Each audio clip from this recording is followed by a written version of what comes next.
మొదటిగా మనందరి తండ్రి అయిన దేవునికి కృతజ్ఞతాస్తుతులు చెల్లిస్తున్నాను. అలాగే ఈ స్థానిక సంఘ దైవజనులు, సేవకులు, నా ప్రియమిత్రులు, బాల్యమిత్రులు రాజేష్ గారికి, వారి కుటుంబానికి, అలాగే చేరి కూడి ఉన్నటువంటి సంఘమంతటికి మన ప్రభువును ప్రియ రక్షకుడైన యేసుక్రీస్తు నామములో వందనాలు తెలియజేస్తున్నానండి. సంఘ క్షేమాభివృద్ధి పండుగలు అంటాను నేనైతే.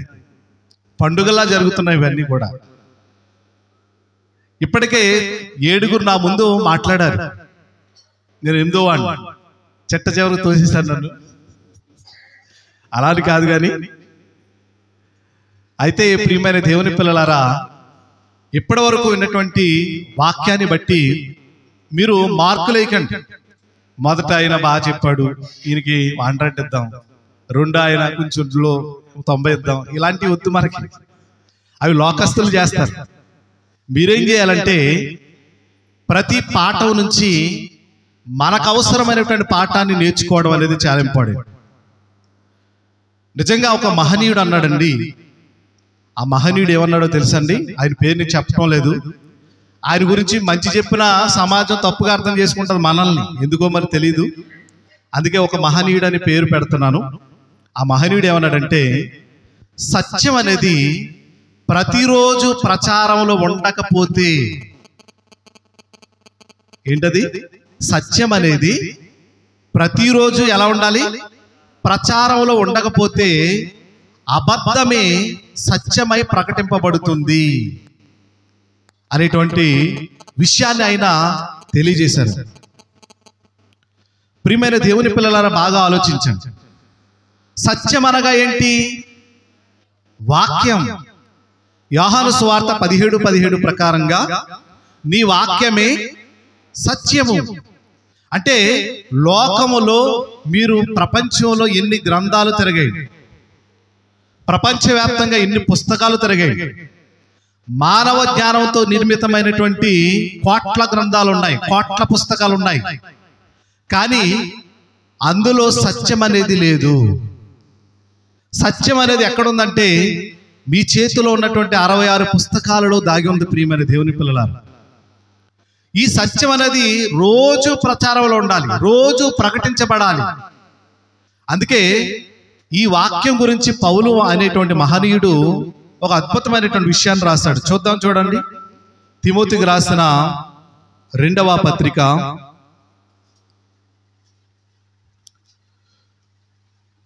తిమోతికి రాసిన 2వ పత్రిక 4వ అధ్యాయము 2వ వచనం అండి.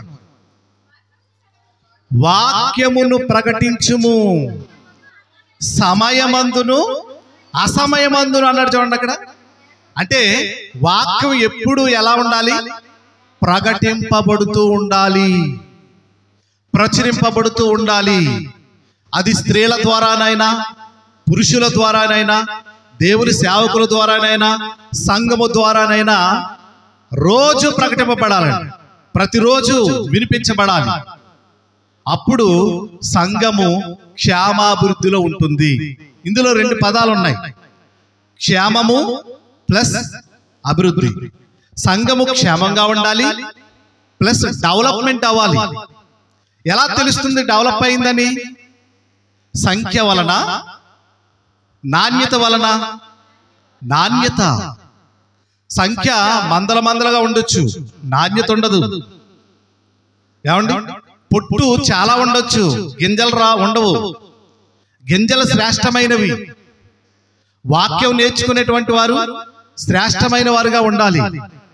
ఇందులో ఆసక్తి కలిగి వాక్యాన్ని నేర్చుకోవాలి, 10 మందికి ప్రకటించాలి అనేటువంటి తపన ఎవరికైతే ఉంటుందో వాళ్ళు ఖచ్చితంగా పరలోకానికి వెళతారు. నేను రోజు ఫోటోలు చూస్తున్నాను, చాలా మంది వస్తున్నారు. బాగా ఇందులో సంఘం క్షేమాభివృద్ధి పొందుతుంది. వాక్యాన్ని బట్టి, దేవుని సేవకుల నోటలు వినబడే మాటలను బట్టి అభివృద్ధి పదంలో వెళుతుంది అనేటువంటిది నేను విని సంతోషించాను. ప్రియమైన దేవుని పిల్లలారా, అయితే ఈరోజు ఒక అంశాన్ని మనం నేర్చుకోబోతున్నాం. చూద్దాం. మత్తయి సువార్త 16వ అధ్యాయము సంఘ క్షేమాభివృద్ధిలో దాతృత్వం అనేటువంటి పాఠం చెప్పబోతున్నాను. సంఘ క్షేమాభివృద్ధిలో దాతృత్వం ఇవ్వడం. ఒకసారి కొన్ని విషయాలు, ప్రాథమిక విషయాలు ఆలోచించిన తర్వాత మనం పాఠంలోకి వెళదాం. మత్తయి సువార్త 13వ అధ్యాయము 16వ అధ్యాయం 13 నుంచి 16 వచనాలు. మత్తయి సువార్త 16వ అధ్యాయము.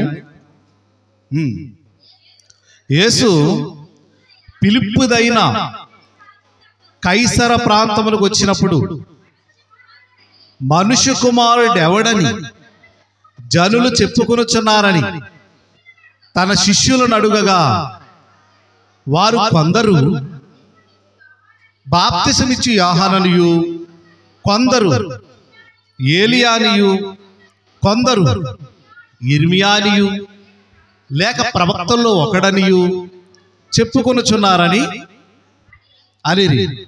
అందుకైన మీరైతే నేనెవడినని చెప్పుకొనుచున్నారని వారిని అడిగాను.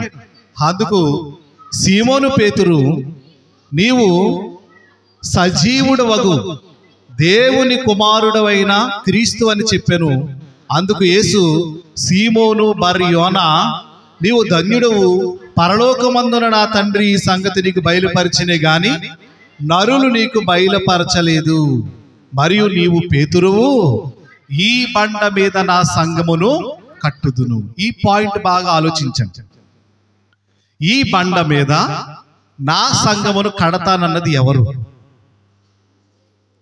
యేసుక్రీస్తు వారు. డెఫినెట్లీ అక్కడ ఒక పదం రాయబడింది, ఒకే అక్షరం. ఆ అక్షరాన్ని మీరు బాగా దృష్టి పెట్టండి, ఫోకస్ పెట్టండి. ఏమన్నాడు? ఈ బండ మీద నా సంఘము, నా సంఘం అన్నాడు. చూడండి, నా సంఘము. ఈ ఫీలింగ్ మీకు లేకపోతే సంఘము క్షేమాభివృద్ధి పొందదు. నా అనే దానికోసం మనం ఎంతకైనా వెళతాం. చూడండి, వెళతారా లేదా? నా అనే దానికోసం మనమే మాట్లాడుతుంటాం. సూపర్ డైలాగులు ఉంటాయి మనకి. నా అనే దానికోసం అండి నేను సుప్రీంకోర్టుకి వెళ్తానండి అంటాడు. నా అనే దానికోసం ఎంతకైనా నేను తెగిస్తానంటాడు. యేసుక్రీస్తు వారిని కూడా మీరు చూస్తే తన సంఘం కోసం ఆయన తన ప్రాణాలని అర్పించేశాడు. తన సంఘం కోసం తన రక్తాన్ని భూమి మీద ఒలికించాడు. ఎంతవరకు తెలుసండి? తన చివరి రక్తపు బొట్టు వరకు. చివరికి ఆయన దేహంలో నీళ్లే మిగిలాయండి. నీళ్లు రక్తం కారిందటండి. అంటే తన అనుకునేటువంటి తన సంఘము కోసం, అంటే నీ కోసం, నా కోసం, ఇక్కడ కూర్చున్నటువంటి సమూహం కోసం తన రక్తాన్ని ఏం చేశాడు? ఆయన చిందించేశాడు. అంటే నా అనే దాని కోసం యేసుక్రీస్తు ఒక మహాలోకం నుండి దిగొచ్చాడండి. ఆయన తెలుసా మీకు?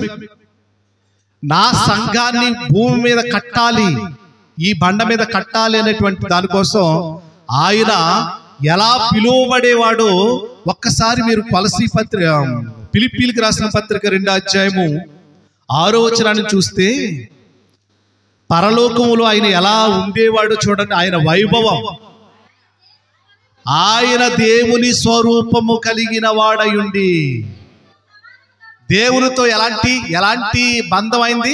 ఈక్వల్. తండ్రి అయిన దేవుడు, వాక్యమైన దేవుడే తన అనే సంఘం కోసం ఒక మహాదివ్య లోకం నుంచి భూమి మీదకి వచ్చేసాడండి. అబ్బా, ఈరోజు ఆ ఫీలింగ్ సంఘంలో ఉన్న ప్రతి సభ్యునికి, సభ్యురాలు ఉండాలండి. ఎప్పటి వరకు ఉన్నది కనుకే చేశారు, కానీ చాలా మందికి ఫీలింగ్ ఉండదు. ఫీలింగ్ లేనోళ్ళ కోసం చెప్తున్నాను. నా అనే సంఘం, నేను వెళుతున్న సంఘం, నేను ఉంటున్న సంఘం, నా కుటుంబం, మై ఫ్యామిలీ అనే ఫీలింగ్ నీకుంటే ఆ సంఘం కోసం నువ్వు ఎంతైనా ఇస్తావు. లేదనవు, కాదనవు. ఏమండి? ఆ సంఘం కోసం ఈ పరిచర్య చేస్తావు. ఈరోజు చూడండి, నేటి సంఘాలలో పరిచర్య చేసేవారు ఎక్కువయ్యారా, తక్కువయ్యారా? చెప్పండి మీరే, ఎక్కువయ్యారా తక్కువయ్యారా? చెప్పడానికి సిగ్గుగా ఉందా? ఏమండి, వీళ్ళు ఎక్కువయ్యారు అంటున్నారు. వీళ్ళకి టీ చొక్క ఎక్కువై ఉంటుంది, కాఫీ చొక్క. ఏమండి, తక్కువ అయిపోయారండి. సంఘంలో పరిచర్య కేవలం ఎవరిది అనుకుంటున్నారో తెలుసండి? ఎవరిది అనుకుంటున్నారు? పాస్టర్ గారిది, పాస్టర్ అమ్మది, వాళ్ళ పిల్లలది, మంది కాదు. మన బొమ్మల్లా వెళ్ళి బొమ్మల్లా కూర్చొని వచ్చేయడమే. అది అక్కడ ఫ్యాన్ కింద, ఫ్యాన్ మిస్ అవ్వకూడదు. ఫ్యాన్ ఎట్టి పరిస్థితులు మిస్ అవ్వకూడదు. ఒక ఆవిడ వస్తా ఆవిడ కూర్చున్న ఫ్యాన్ తిరగట్లేదు అక్కడ. ఏమయ్యా పాటరు, ఫ్యాన్ తిరగట్లేదు, బాగు చేయించలేదా అందటండి. అబ్బా చూసారా? అంటే ఫ్యాన్ తిరగట్లేదు అనే సంగతి తెలుసుండి నువ్వేం చేసావు? నువ్వు రిపేర్ చేయించవచ్చు కదా. రిపేర్ చేయించాలా లేదా? అంటే పాస్టరే రిపేర్ చేయించుకుంటాడా? ఏమండి, నీ ఇల్లు చాలా శుభ్రంగా ఉంటుంది. నీళ్ళు రోజుకి ఎన్నిసార్లు తుడుతావు?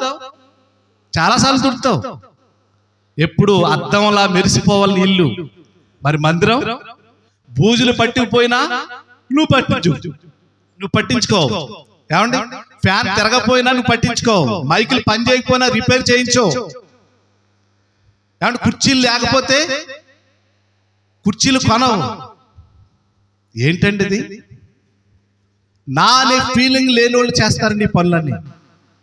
ఇది నా సంఘం, నేనివ్వాలి.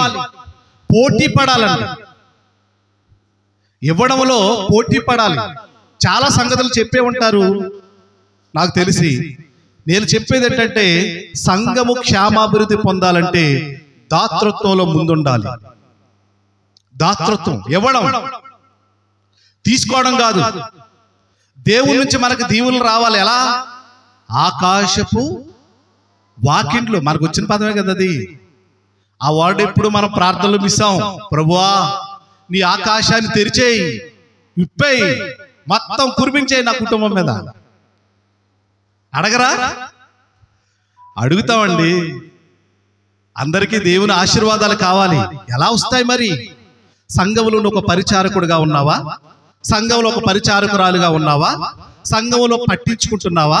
సంఘంలో ఏమేమి ఉన్నాయో లోటుపాట్లు తెలుసుకుంటున్నావా? ఆలోచించండి. ఏది లోపంగా ఉందో సరిదిద్దడానికి ప్రయత్నం చేస్తున్నామా? లేక మన కుటుంబం, నిజంగా మన కుటుంబానికి దేవుని కుటుంబానికి చాలా మంది డిఫరెంట్ చూపిస్తారు. డిఫరెంట్ చూపించకూడదు. మననే కుటుంబం కన్నా మననే సంఘం మీద అత్యంత శ్రద్ధ మనకు ఉండాలండి.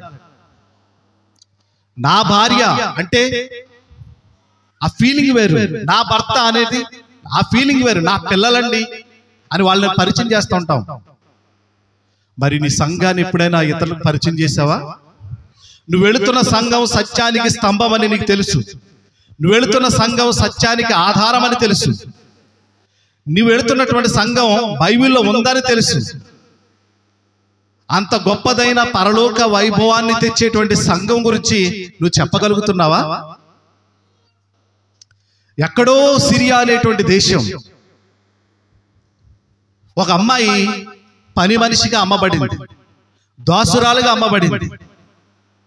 అక్కడ ఈ పని మనిషి అయినటువంటి చిన్నమ్మాయి, పనమ్మాయి ఏం చేసిందో తెలుసండి? స్వార్థను ప్రకటించింది. నయమాను అనేటువంటి ఆయనకి కుష్ఠరోగం వస్తే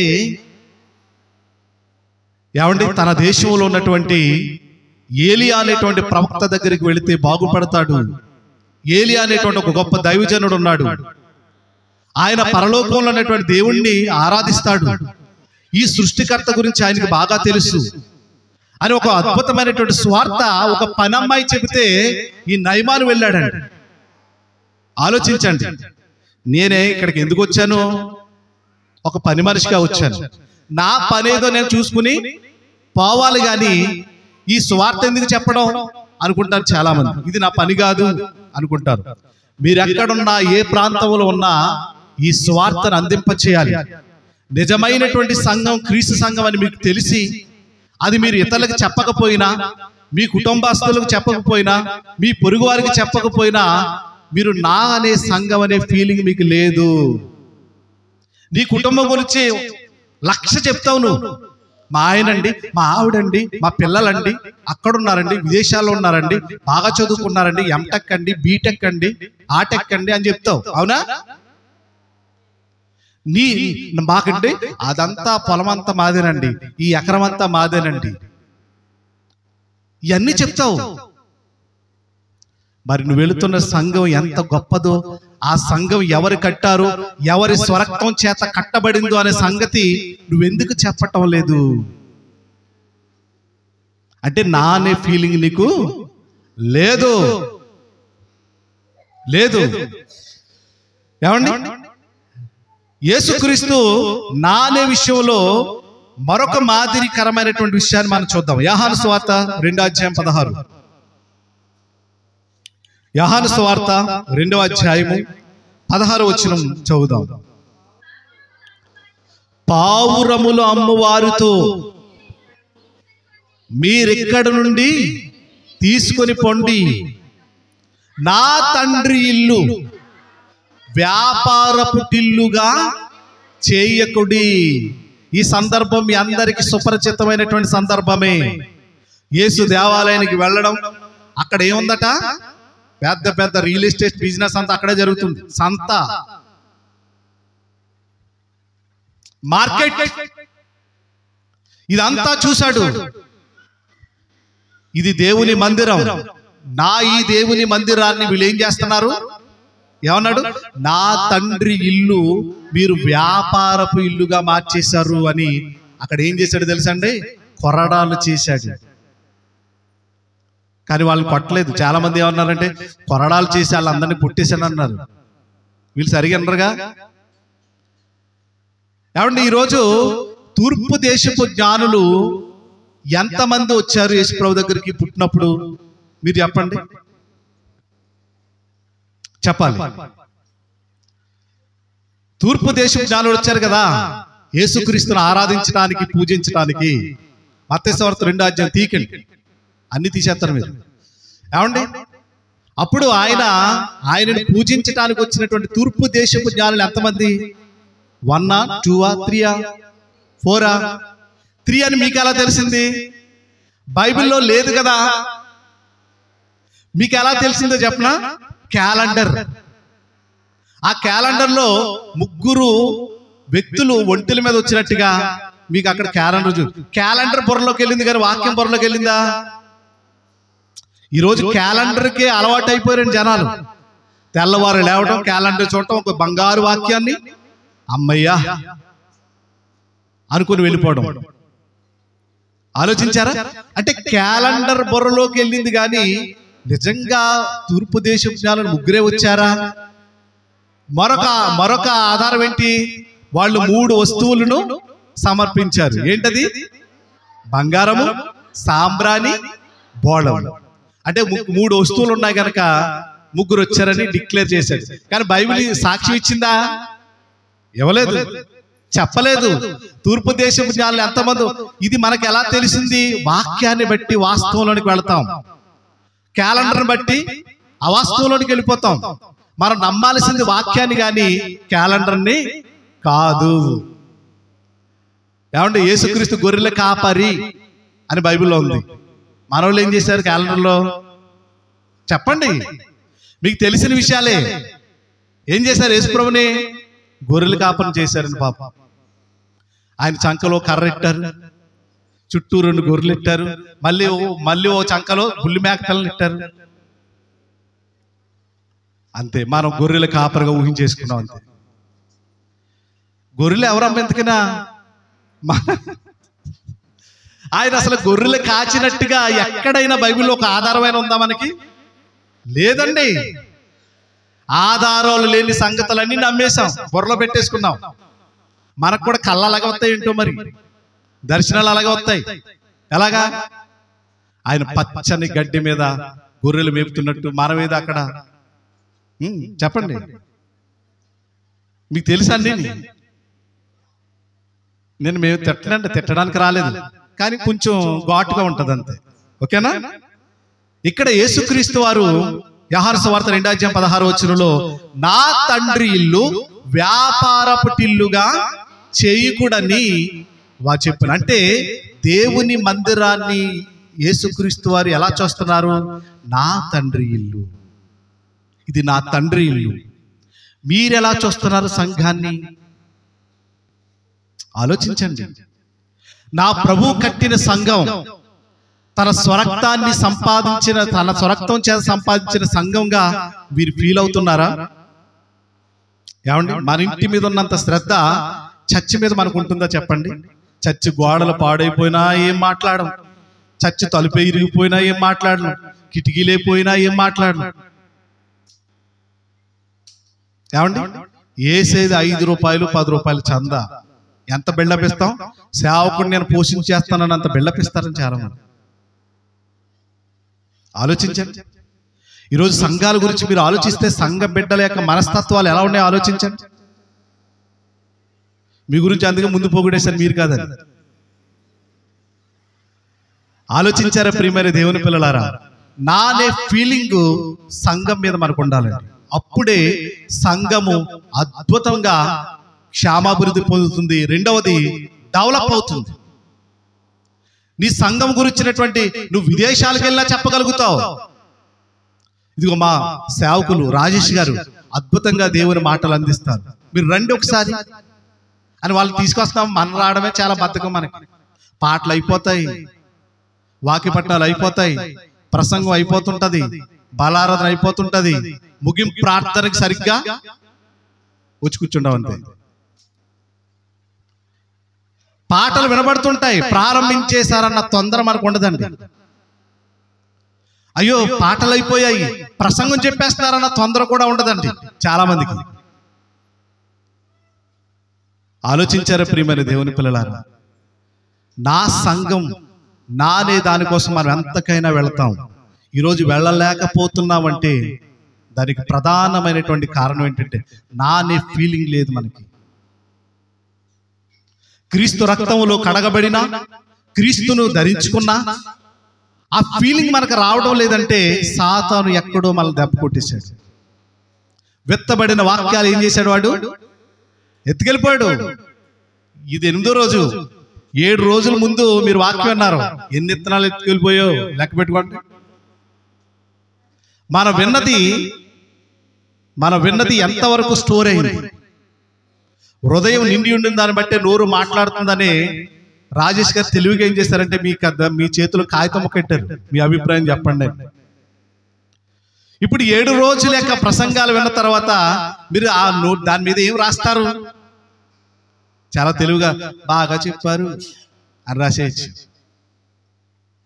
మా అభిప్రాయం ఉంది, టీతో పాటు బిస్కెట్లు కూడా ఇస్తే బాగుంటుంది. ఏముందండి, భోజనాలు కూడా పెట్టేస్తే ఇంకా బాగుంటుంది. అది ఏదో వెజ్ కాదండో, నాన్ వెజ్. అలాగే రాస్తారా అంటే రివీల్ చేసి రాయరు, అందుకే చెప్పేసాను ముందు. అలాంటివి రాయకండి. మీరు నిజంగా మీ మనసులో ఏవైతే స్టోరేజ్ అయిందో వాక్యం, ఆ టాపిక్ వైడ్ గా నిజంగా చాలా అద్భుతంగా చెప్పారు. నా ముందు ఉన్నటువంటి 7 సహోదరులు సేవకులు చాలా అద్భుతమైనటువంటి మెసేజ్ ఇచ్చారు. కనుక దాన్ని బట్టి హృదయం నిండి దాన్ని బట్టి నోరు మాట్లాడుతుందని మన ప్రభువే చెప్పాడండి. ఏమి నింపుకుంటున్నారు మీరు హృదయంలో? రాజేష్ గారు తప్పనేంటో తెలుసా? మిమ్మల్ని ఎలా అయినా సరే పరలోకానికి తీసుకువెళ్ళాలని తప్పన ఉందండి. ఎలా అయినా సరే నా సంఘ బిడ్డలను, ఆయనకి ఆ ఫీలింగ్ ఉంది.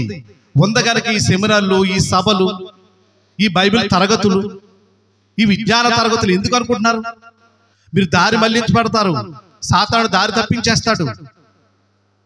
మనమే అనుకుంటున్నాం రక్షణ అంటే టికెట్ కొనేసుకున్నాం కదా అనుకుంటున్నారు. మీరు కొన్న తర్వాత ఎక్కడ ఉండాలి? బస్సులో ఉండాలి, ట్రైన్లో ఉండాలి, ఫ్లైట్లో ఉండాలి. నువ్వు ఎక్కడున్నావు? బయట తిరుగుతుంటావు. అంటే దీని అర్థం ఏంటి? సంఘానికి రావు, ఇలా చూసుకుంటూ వెళ్ళిపోతుంటావు. ఇవాళ చర్చ్ పెట్టారు అని.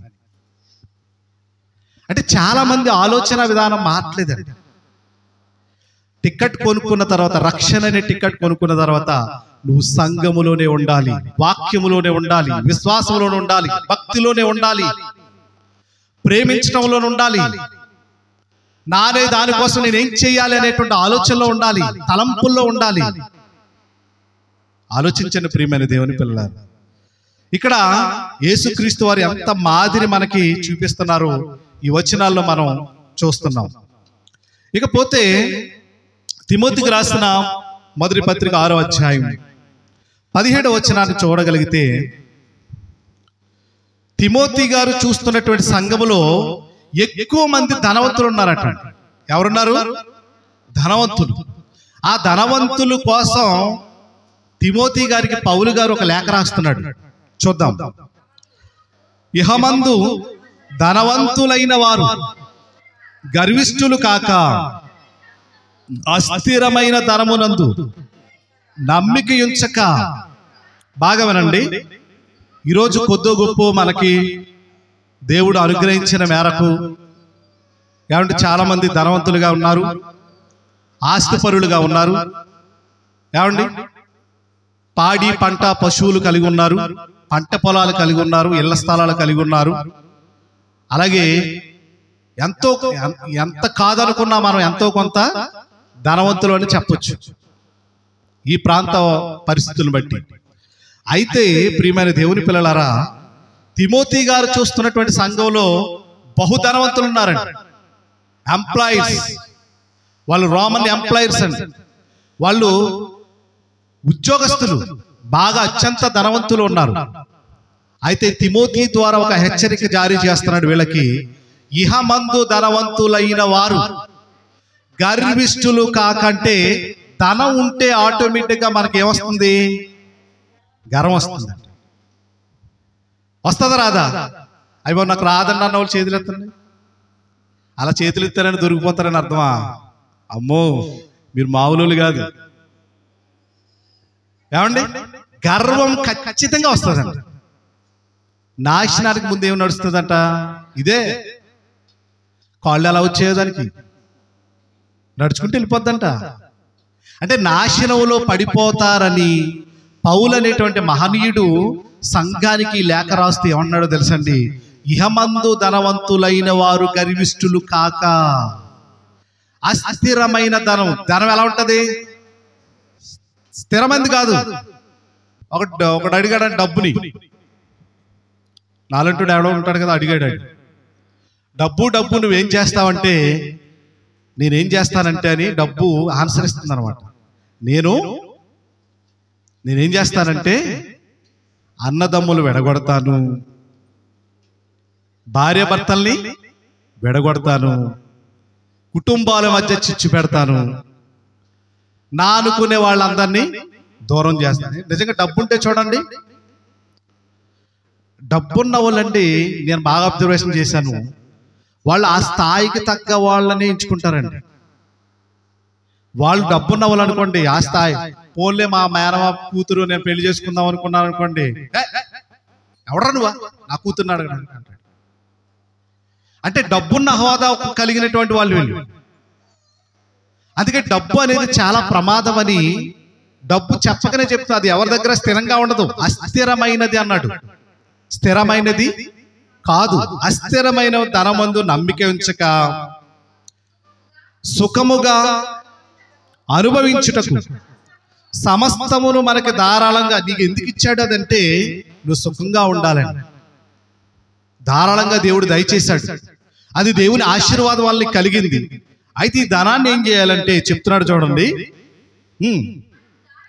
మనకు ధారాళంగా దయచేసిన దేవుని యందే నమ్మిక ఉంచుడని ఆజ్ఞ. ఎవరి యందు నమ్మకం ఉండాలి నీకు? 10 లక్షలు ఉండొచ్చు బ్యాంకులో, కానీ నమ్మకం ఎవరి మీద ఉండాలి? చూడండి, డబ్బు అక్కడ ఉందనుకోండి, వెళ్ళినప్పుడల్లా ఎటువైపు చూస్తాం మనం? బ్యాంకులో మనకి స్టేట్ బ్యాంక్ కానివ్వండి, బ్యాంక్ ఆఫ్ ఇండియా కానివ్వండి, బ్యాంక్ ఆఫ్ బరోడా కానివ్వండి, అందులో ₹1,00,000 ఉన్నాయండి మనకి. ఆ దారిని వెళ్ళినప్పుడు ఏం చూస్తాం? ఎటువైపు చూస్తాం మనం? మీరు అబద్ధం చెప్తున్నారు, బ్యాంక్ వంకే చూస్తారు కదండి. అలా తిరిగిపోద్ది మన తలక ఆటోమేటిక్గా. అందులో నాకు ₹1,00,000 ఉన్నాయి. మనమే హ్యాపీ ఫీల్ అయిపోతూ ఉంటాం. రోజు బ్యాంక్ బుక్లు తెచ్చుకొని దగ్గర వేసుకొని ₹1,00,000 ఉన్నాయి అనుకుంటారు చాలా మంది. చూసారా, నీ ధనం ఎక్కడ ఉండునో నీ హృదయము అక్కడ ఉంటుంది. మీరు సిరికి నీ దేవునికి దాసులుగా ఉండలేరు. మీరు ఉంటే దేవుని వైపైనా ఉండాలి, సిరి వైపైనా ఉండాలి. మనం ఏమనుకుంటాం, 2 పడవలు కావాలంత తెలివైన వాళ్ళు. మనకి డబ్బు కావాలి, దేవుడు కావాలి. అందుకే మన పెద్దవాళ్ళు అంటారు కదా, అవ్వ కావాలి బువ్వ కావాలంటే కుదరదురా, నీకు అవ్వ కావాలో బువ్వ కావాలో డిసైడ్ చేసుకోమంటుంటారు. అవునా కదా? ఆలోచించండి. అంటే ప్రియమైన దేవుని పిల్లలారా, ధనమునందు నమ్మిక ఉంచొద్దు. ఆ ధనాన్ని మీకు ఇచ్చింది ఎవరు? ధారాళంగా దేవుడే. మీ నమ్మకం ఎవరి మీద ఉండాలి? దేవుని పైన ఉండాలి అని ఇంకా చెబుతూ చదవండి. వారు వాస్తవమైన జీవమును సంపాదించుకొను నిమిత్తం. ఇది వాస్తవం కాదు. 60 ఏళ్ళు 70 ఏళ్ల తర్వాత మన జీవితం ఏమైపోతుంది? ముగిసిపోతుందండి. మన యాత్రికులము, పరదేశులుగా వచ్చాము ఈ లోకానికి, అంతేనా? మనం ఒక యాత్ర చేయడానికి వచ్చాం, ఇక్కడే ఉండిపోతామంటే ఎలా? ఎవరున్నారు? చాలా మంది వెళ్ళిపోయారు. మన ఊర్లో ఖాళీ అయిపోయారు. కరోనాకు చాలా మంది వెళ్ళిపోయారు, లక్షల మంది. ఎవరు ఉండరు. ఒక అతిథిగా మనం వచ్చాం, ఒక గెస్ట్ గా మనం ఈ లోకానికి వచ్చాం. మన పని మనం పూర్తి చేసుకొని దేవుని కోసం మనం అర్పించవలసినటువంటి సేవ మనం అర్పించేసి వెళ్ళిపోవలసినటువంటి వారం గనక ఏం చేయాలటండి? వారు వాస్తవమైన జీవనం సంపాదించుకునే నిమిత్తము రాబో కాలమునకు ఏం వేసుకోవాలట? మంచి ఫౌండేషన్ వేసుకున్నారా? చాలా మంది రాబో జీవానికి మంచి ఫౌండేషన్ వేసుకున్నారా? మంచి పునాది వేసుకోలేదా? క్రీస్తులో జన్మించారు కదండి, పునాది వేసుకున్నారు. మర్చిపోరు. చూసారా, పునాది వేసుకున్నాం అనే సంగతే మర్చిపోరు. ఔదార్యము గలవారును, చదవండి, వేసుకొనుచు మేలు చేయువారును. ఇలా ఏం చేయాలట? ధనవంతులైన వారు ఏం చేయాలట?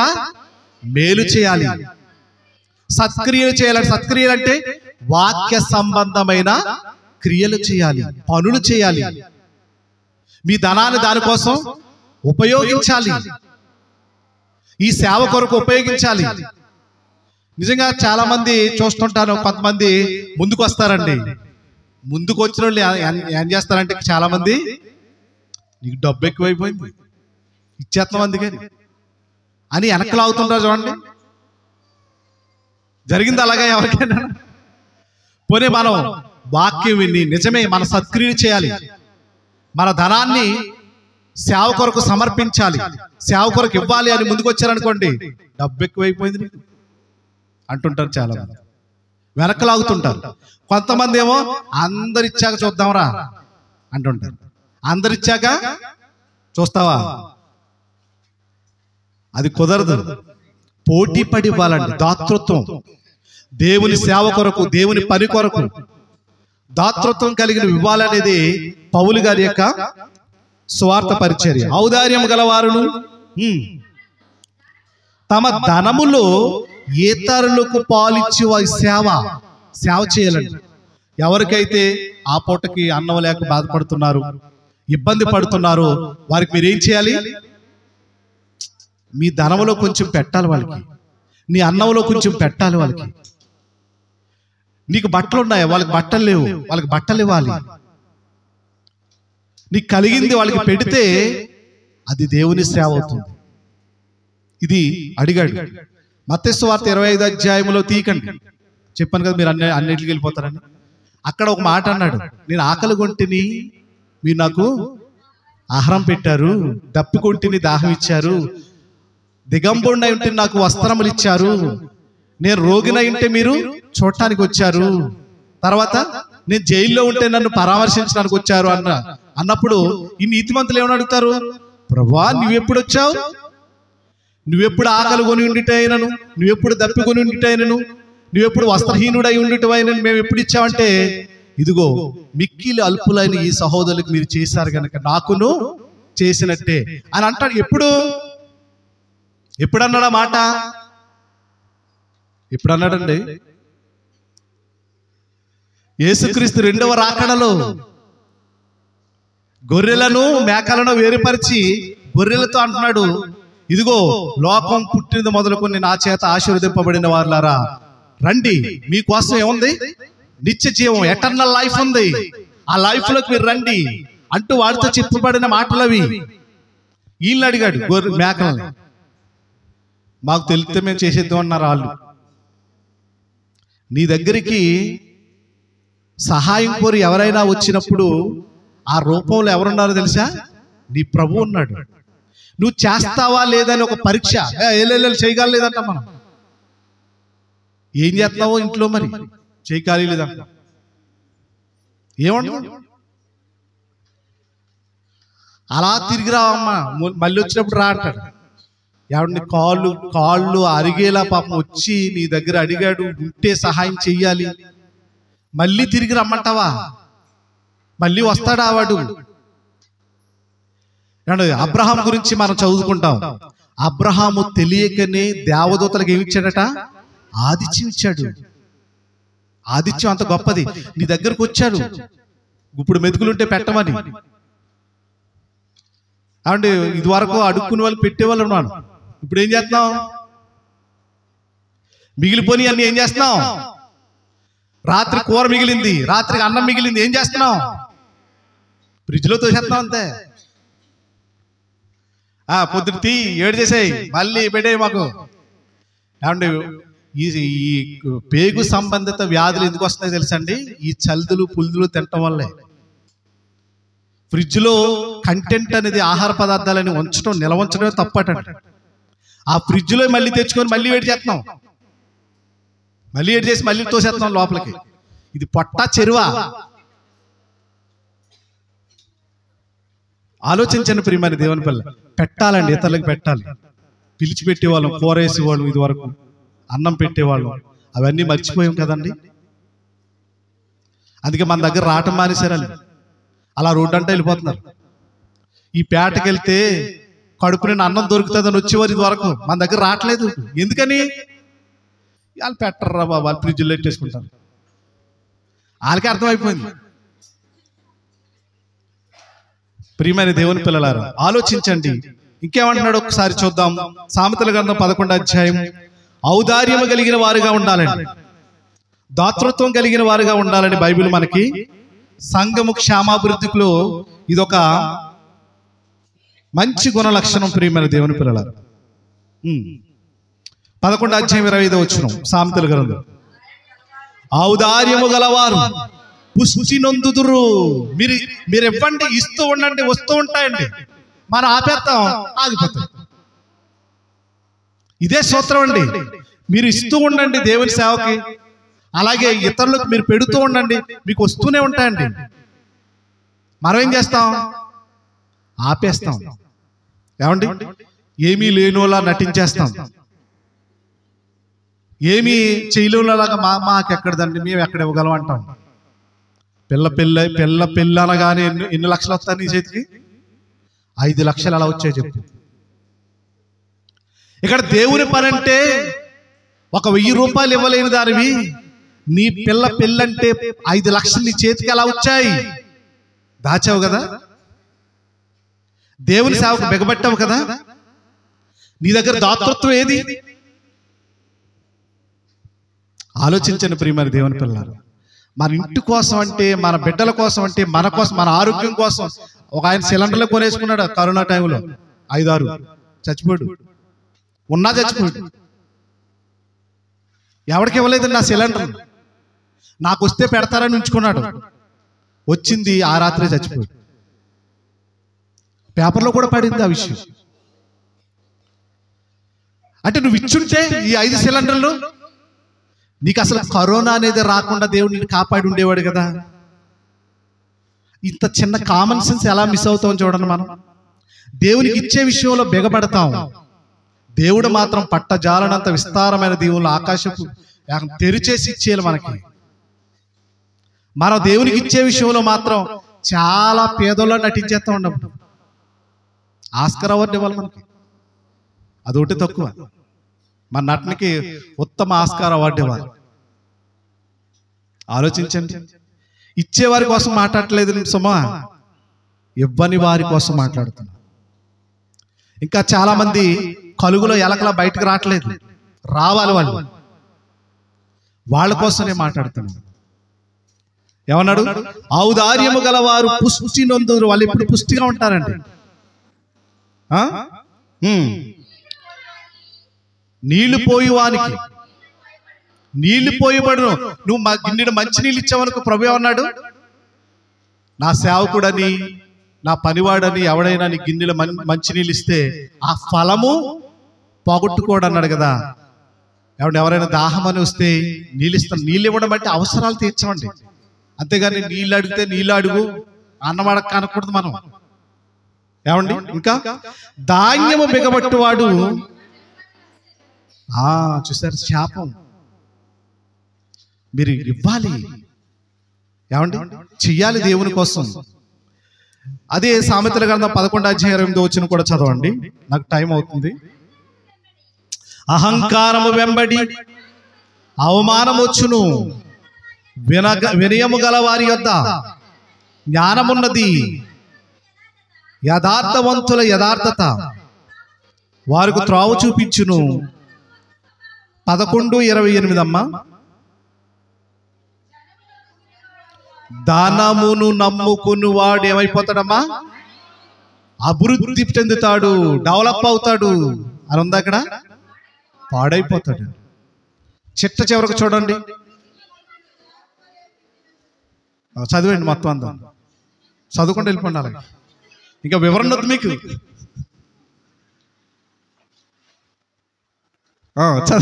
చదవండి. నీతిమంతులు చిగురాకు వలె వృద్ధి నొందుతారు.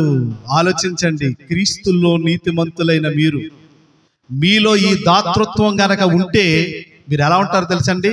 ఎప్పుడు చిగురాకు వలె వృద్ధి నొందుతారండి. ప్రియమైన దేవుని పిల్లలారా, మనం అనుకుంటాం నేనేం చేయగలనండి, నా వల్ల ఏమవుతుందండి అనేటువంటి భావజాలాలు మనకు ఉంటాయండి. కొంచెం ఉంటాయి ఉండవా? నాకు మంచి విద్య లేదండి, నాకు ఉచిత విద్య అందించబడితే నేను చాలా ఎదిగిపోయేవాడిని అండి, నాకు విద్య లేదండి అంటుంటారు చాలా మంది. కొన్ని విషయాలు మీరు లోకపరంగా మీరు ఆలోచిస్తే, హెన్రీ ఫోర్డ్ అనేటువంటి ఒక ఆయన కూడా విద్య లేదండి. హెన్రీ ఫోర్డ్ అనేటువంటి ఒక ఆయనకి విద్య లేదు, కానీ ఆయన మోటార్ కంపెనీ వ్యవస్థాపకుడు అయ్యాడండి.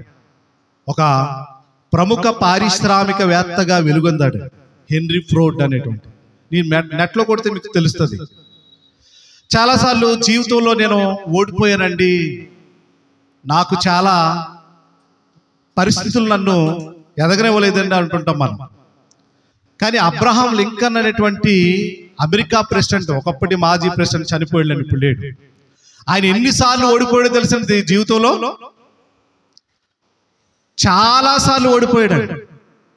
చాలాసార్లు ఓడిపోయినా ఆయన చిట్ట చివరికి అమెరికా మాజీ ప్రెసిడెంట్గా అయ్యాడు. చనిపోయేంత వరకు ఆయన మాజీ ప్రెసిడెంట్ గానే కొనసాగాడు, చనిపోయేంత వరకు. నేను చాలా పేద కుటుంబానికి చెందిన దాన్ని అండి, నేను ఏమి ఇవ్వగలనండి దేవుడికి అంటుంటారు చాలా మంది. అబ్దుల్ కలాం అనేటువంటి ఆయన తెలుసు కదండి, ఏపీజే అబ్దుల్ కలాం. ఆయన కూడా చాలా పేద కుటుంబం నుంచి వచ్చినవాడు. ఏమంటే ఆయన రాష్ట్రపతిగా, 11వ రాష్ట్రపతిగా మన రాష్ట్రాన్ని పరిపాలించాడండి. అనుక్షేపణకి, అణు సంస్థకి ఆయన ఒక అధిపతిగా పనిచేశాడు. ఏపీజే అబ్దుల్ కలాం చాలా పేద కుటుంబానికి చెందినవాడు. ఆయనకి రాష్ట్రపతి ఇవ్వడానికి ఫోన్ చేస్తే ఒక నెల రోజు టైం ఏమన్నా అన్నాడట. మీరు నేనైతే ఏం చేస్తాం? అస్సలు పక్కోడు కూడా చెప్పాం. ఏమన్నా మినిస్టర్ పోస్ట్ ఇస్తామంటే ఏం చేస్తాం మనం? ఫోన్ చేసి ఎవరైనా నాయకులు, మేము డిసైడ్ చేసామండి, మీ ప్రాంతంలో మీరు చాలా ఉన్నతమైన నాయకులుగా పేరుగాంచారు, మీకు మినిస్టర్ పోస్ట్ ఇద్దామనుకున్నాం అంటే వెంటనే పక్కోడు కూడా చెప్పకుండా ప్రయాణం అయిపోతాం. అలాంటిది ఆయన 4 రోజులు టైం అడిగాడట, నేను డిసైడ్ అవ్వాలి, అది నేను చేయాలంటే అన్నాడట. ఏమంటే నేను చిన్నప్పటి నుంచి అనారోగ్యవంతుని అంటుంటారు చాలా మంది. నా ఇంట్లో సరిగా ఆరోగ్యం సరిగా ఉండదండి, నేను దేవుని పని ఎలా చేయగలుగుతాను, దేవునికి ఎలా ఇవ్వగలుగుతాను, నాకు దాతృత్వం ఎలా ఉంటుంది అనేటువంటి ఒకవేళ అనుకుంటే గనక మాట్లిన్ అనేటువంటి ఆవిడ చెవిటిదటండి, చెవిటిది. ఆమె ఒక ఉన్నతమైనటువంటి స్థానానికి ఒక నటిగా పేరుగాంచిందటండి, మంచి మంచి అవార్డులు పొందుకుందటండి ఆవిడ, నటి మార్టిన్ అనేటువంటి ఆవిడ. ఏమంటే చాలా మంది అంటారు, నా జీవితం అంతా సైకిల్ మీద గడిచిపోయిందండి, నేను ఏం చేయగలుగుతాను అనేటువంటి మాట మనం మాట్లాడుతుంటాం. నిర్మా సబ్బు అనేటువంటి తెలుసు కదా మీకు? అమ్మో, ఆ రోజుల్లో మంచి నిర్మా అని పెద్ద అడ్వర్టైజ్మెంట్ వచ్చింది. ఆ నిర్మా సబ్బుని ఏమంటే కర్సాబాయి పటేల్ అనేటువంటి ఆయన సైకిల్ మీద తిరిగి అమ్మాడట, సైకిల్ మీద తిరిగి అమ్మాడు. ఇప్పుడు పెద్ద కోట్లు గడించారు. అంటే ఏదైనా సరే ప్రారంభం మనం ఆలోచిస్తాం, అందులో మనం కష్టపడితే ఉన్న దాంట్లోనే దేవుని సేవ కొరకు ఇస్తే అది ఆశీర్వదించబడుతుంది. యేసుక్రీస్తు ఎక్కడ కూర్చున్నాడండి? కానుక పెట్టి దగ్గర. ఎవరైనా మేము కూర్చుంటే ఏమంటారు? మీరు ఏమంటారు చెప్పండి పర్లేదు, మనసులో డబ్బు మనుషులు. పాస్టర్ ఏమైపోయాడు? డబ్బు మనిషి అయిపోయాడు, మనీ మైండ్ వచ్చేసింది పాస్టర్ అంటారు. కానీ యేసుక్రీస్తు అంతటి మహనీయుడే, లోకాలు కలిగించిన వాడు కానుక పెట్టి దగ్గర కూర్చున్నాడటండి. ఎవరు ఎంత వేస్తారో చూస్తున్నాడు. అప్పుడు ధనవంతులు కూడా తమకున్న దాంట్లో పెద్ద పెద్ద అమౌంటే వేశారు. కానీ ఒక పేద విధవరాలు వణుక్కుంటూ వచ్చి తన చేతిలో ఉన్నటువంటి 2 కాసులను అందులో వేసిందండి. అప్పుడు వాళ్ళందరినీ పిలిచాడు. మీ అందరికన్నా ఎక్కువ ఎవరేశారో తెలుసా? ఈ పేద విధవరాలు. ఎలా అంటే తనకున్నదంతా అదే, రేపటికి ఏమీ లేదు, రేపటికి తన బ్రతకడానికంటూ ఏమీ లేదు. తన జీవనం అంతా ఆ 2 కాసుల్లోనే, ఆ 2 కాసులతో బ్రతకాలి. ఆ 2 కాసులే పట్టుకొచ్చి అందులో వేసింది. మనోళ్ళు కూడా తెలివైన వాళ్ళు 2 కాసులు వేస్తామని అంటే కుదరదు. అలాగా ఆ 2 కాసుల వాల్యూ ఎంత తెలుసండి? 2 ధ్యానారములు. ధ్యానారం ఎంత చెప్పండి? గల్ఫ్ వెళ్ళారు కదా, ఒక ధ్యానారం మన ఇండియన్ కరెన్సీ ఎంత సార్? ఒకసారి ఇప్పుడు ఎంత ఉందో, ప్రెసెంట్ ఎంత ఉందో చెప్పండి. 170 కువైట్. ఏమండి 170 × 170 ఎంత? 2 ధ్యానారాలు కదా, ఎంత? అయ్యో లెక్కలు ఎంత పూర్గా ఉన్నారేంటి? 340 రూపాయలు వేసిందండి. మీరు ఎంత వేస్తారు? 10 రూపాయలు వేస్తారు. ఆలోచించారా? ఆవిడ తక్కువ వేయలేదు. మన ఇండియన్ కరెన్సీ ప్రకారం 2 కాసులు అని చెప్పుకున్నాం, కానీ 2 ధ్యానారాలంటే 340 రూపాయలు వేసిందండి ఆవిడ. ఇంకా అది తప్ప ఆవిడకి లేదు. అప్పుడు యేసుక్రీస్తు వాళ్ళందరితో అన్నాడు, ఈవిడే ఎక్కువ వేసింది. అంటే ఉన్న దాంట్లో వేయటం కాదు, లేమిలో వెయ్యాలండి. ఏం చేయాలి? నీకు లేనప్పుడు వెయ్యాలి. అదే దేవుడు అడుగుతున్నాడు. ఉన్నప్పుడు అందరూ వేస్తారు, ఇస్తారు. ఉన్న దాంట్లో ఎంతో కొంత దేవునికి పడేయటం, ఎంతో కొంత దేవుడికి ఇచ్చేయటం కాదు, లేనప్పుడు ఇస్తావు చూసారా, అదే లెక్కింపబడుతుంది. అందుకే విజయప్రసాద్ రెడ్డి కూడా మంచి పాట పాడారు దీంట్లో, పేద విధవరాలి ప్రేమ ఎంత గొప్పది అనేటువంటి సాంగ్ పాడారు. ఆ పాటలో మీరు ఆలోచిస్తే ప్రియమైన దేవుని పిల్లలారా, ఆ పేద విధవరాలు ఈ దేవుని మీద ఎంత ప్రేమ ఉందో ఆ కానుక రూపంలో బయలుపరిచింది. అదే దాతృత్వం అంటే. ఏమండి? కనుక మనం చాలా చిన్నగా ఆలోచించకూడదు. దేవుడు మనకి ఇచ్చిన దాంట్లోనే ఆయన మహిమపరిచే విధంగా, ఘనపరిచే విధంగా, కీర్తించే విధంగా ఉండాలన్నదే దేవుని యొక్క కోరిక. సంఘ క్షేమాభివృద్ధిలో ఇది ఒక ప్రధానమైనటువంటి సుగుణం అండి. దేవుడు మనకిచ్చింది ఇవ్వడం. పుచ్చుకొనుట కంటే ఇచ్చుట ధన్యత అన్నాడు. దేవుని దగ్గర నుంచి మనం ఎన్ని ఆశీర్వాదాలు కొట్టేస్తున్నా చెప్పండి? లెక్కలేనని చెప్తానండి. ఇప్పుడు మీరు రాసుకుంటారంటే దేవుని దగ్గర నుంచి మనం ఎన్ని దీవులు కొట్టేస్తున్నామో, ఎన్ని ఆశీర్వాదాలు కొట్టేస్తున్నామో దేవుని వల్ల ఎలా బ్రతుకుతున్నామో, చలించుచున్నామో, ఉనికి కలిగి ఉన్నామో మీరు రాసుకుంటే ఉదయం నుండి సాయంకాలం వరకు ఇన్ని సంవత్సరాలు మిమ్మల్ని ఎంత పెంచి పోషిస్తున్నాడో, మిమ్మల్నే కాదు మీ కుటుంబాలను, మీ పిల్లలను, పిల్లల పిల్లల తరాలను దేవుడు పోషించుకుంటూ వస్తున్నాడు. అసలు దేవునికి ఇవ్వటం అంటూ వస్తే మనం హృదయపూర్వకంగా ఇవ్వాలండి, ఇష్టపూర్వకంగా ఇవ్వాలండి.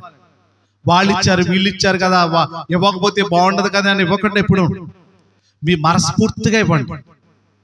దేవుని సేవను ఇంకా ముందుకు తీసుకువెళ్ళండి. ఇంకా ఇవి జరగాలి. ఇందాక సహోదరులు మీకు ఒక చిన్న పేపర్ ఇచ్చి మీ అభిప్రాయాలు తెలియజేయమన్నారు. నా అభిప్రాయం చెప్పమంటారా? ఈ కార్యక్రమాలు జరగటం అవసరం అంటారా లేదంటారా? మీకు మమ్మల్ని అభిప్రాయం అడిగారు. నా అభిప్రాయం చెప్తున్నాను, అవసరం కాదండి, అది అత్యవసరం. అత్యవసరం అండి. ప్రతిరోజు దేవుని వాక్యం వినబడటం అనేది, ప్రతిరోజు దేవుని వాక్యం ద్వారా ఎన్నో సంగతులు నేర్చుకోవడం అనేది అత్యవసరం. గనక మీరందరూ అలా ఉండాలని నన్ను నేను హెచ్చరించుకుంటూ, మరి ఈ స్థానిక సంఘాన్ని అభినందిస్తూ, ఈ స్థానిక సంఘాన్ని నడిపిస్తున్నటువంటి సేవకులు మా ప్రియమిత్రులు రాజేష్ గారిని కూడా అభినందిస్తూ ఈ మాటలు ముగిస్తున్నాను.